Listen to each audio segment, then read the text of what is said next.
This Valentine's Day can be about love in a more powerful way than you might have thought. Let me share something that I've just been seeing today, and I'm just really excited about this. It's so powerful to show you how much we are loved by our incredible, awesome God. Let me read you a passage. John 15, verse 9 and 10. As the Father has loved me, so I have loved you, says Jesus. Now remain or abide in my love. Verse 10. If you keep my commandments, you will remain in my love, as I have kept my Father's commandments and remain in his love. Okay? Now, to us, that sounds like a little bit of performance in there. Wait a minute, really? But that's what it says, right? If you want to remain in my love, Jesus says, if you want to abide in the vine, if you want to abide and remain in me, better keep those commandments. You better obey the commandments, right? Wait a minute. What is God really saying here? Okay, so in our English translation, so often we lose some of the power of the original words. Remember, the New Testament wasn't written in English. It was written in Greek. Totally different language, totally different worldview. And so we have to understand it. And then it was written by people of a Jewish worldview, which is very different from our Greco-Roman worldview that we have in the West. So how do we understand this? And the answer lies in getting into that word, keep, okay?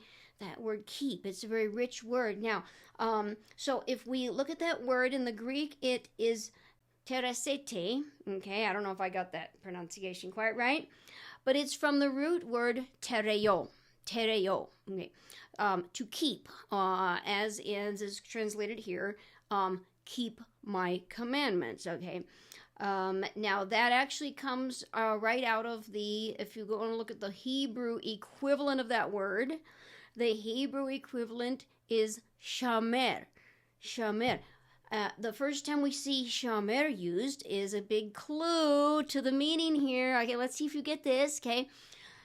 It is used for when God says to Adam in the Garden of Eden, he says commands him to tend and keep the garden. What's this mean? It doesn't mean to obey the garden, does it? Obviously not. Another verse, the Lord bless you and keep you. We're very familiar with that verse, maybe, right? Well, that doesn't mean that the Lord obey me. No, obviously not. So, we have to look a little deeper into the meaning of this word, don't we, before we say that keep means to obey, as in a commandment, you have to do this, right? Okay, so let's go a little further here. So this word first used in Genesis. There is a word in the Bible, there's probably more than one, that means to obey the commandment, okay? And this word is, let me get this pronunciation right here, hupakuo, okay? This is the word that's used for children obey your parents. This is the word that is also used when Jesus commanded a demon, or when he commanded the storm and it obeyed him. Okay, so what are we talking about here? This is something much very different than this keep the commandments that Jesus is saying, that is in order to abide in his love. I'm trying to do a Valentine's message here, right? That's why I got this shirt on. I try to be a little bit Valentine's-y, but it is about God's love. We're getting more, but we got to look at it from this perspective, okay?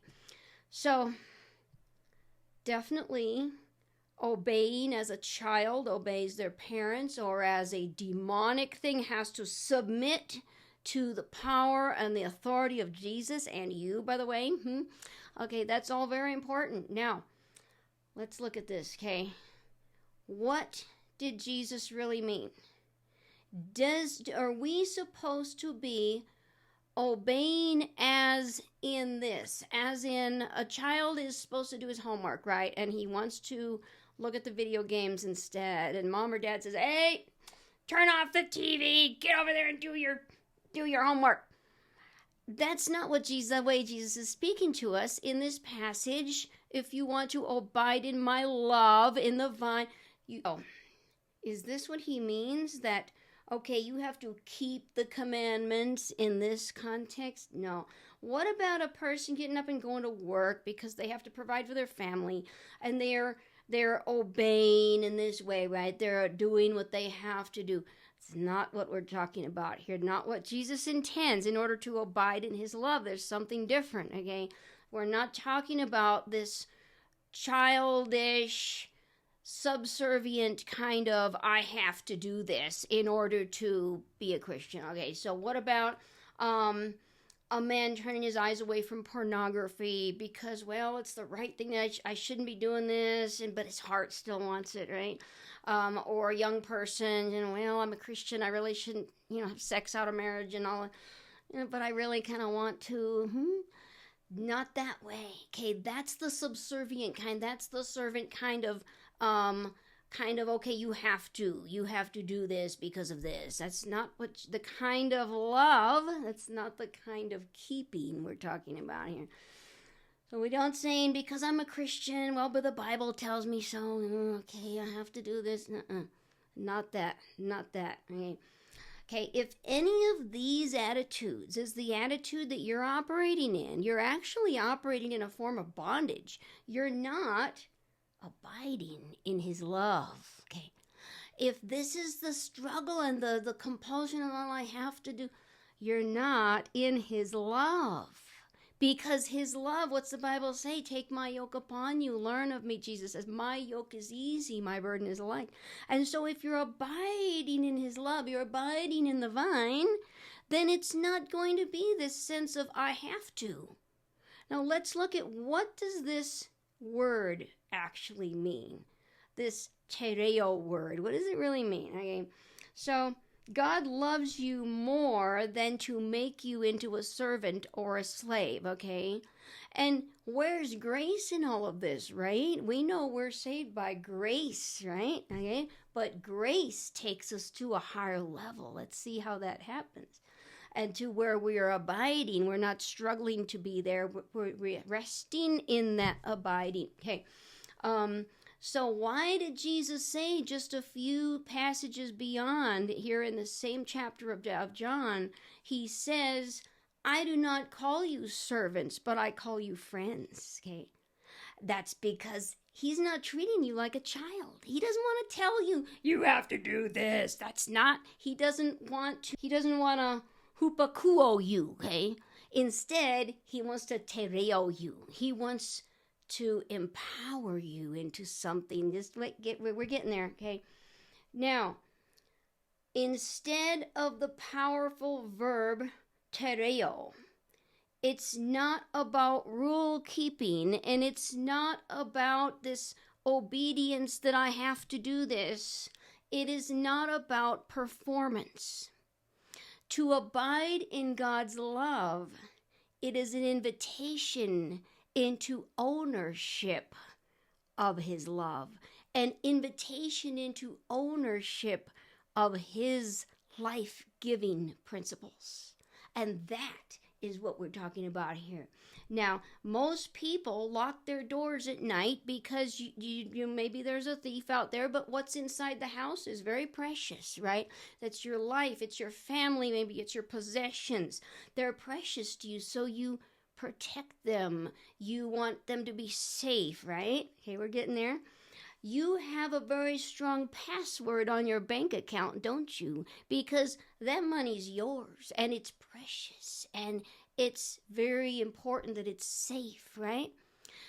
That is what this word tereo actually means. It's not saying, when Jesus says, if you keep my commandments, you will abide in my love. It's not saying if you obey like a slave or a child. It's saying if you internalize those commandments, if you own them as your own, and you say, these are so precious, these commandments are so precious, and they're mine because I love Jesus. They're mine because I put my faith in him. And now I have ownership of something very precious. And I don't want to do wrong. I don't want to sin anymore. I don't want to go do things that would bring sorrow to the heart of Jesus anymore. I don't want to look at the pornography. I don't want to go and do this thing. I don't want anymore. I want to live for him. And now you have owned it. You have taken possession of it as yours. And now that's what the word keep means.